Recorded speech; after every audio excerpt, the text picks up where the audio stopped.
Our next graphical challenge within the charting lesson is to create a scatter chart based on a pivot table data. Let's try to insert a pivot table and create the following layout: product subcategory on rows, sales and profit on values.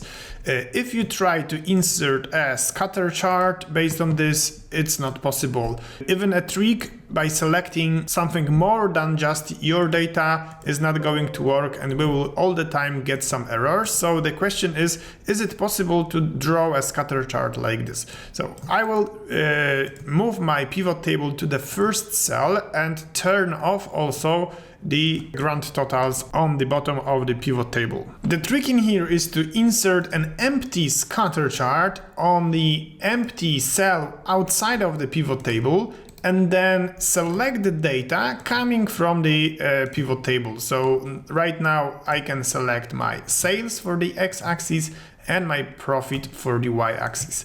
This is going to produce a scatter chart that you can right now, for example, filter. The only disadvantage is that if you get more of your subcategories on row labels, it's not going to expand. So we will try to change this behavior to make it even more dynamic in this scenario. First, let's rename the sheet, worksheet name, to sheet number 1. And now I will insert a new defined name by using my magic formula that I'm just copying and pasting. That will start in the A2 cell and will select all of the items down to the end of the table in the A column. How to check if the formula is working? You can hit go to F5 and ask to go to the labels, and you will see it always selects starting from A2 and going down to the bottom of a pivot table. If I will deselect one of the elements and repeat the operation, you can see it's all the time showing me only the items that I have in my current pivot table. The same applies to my x-axis, but the difference is that I will start with the B2 cell and a y-axis, but we are starting in the C2 cell.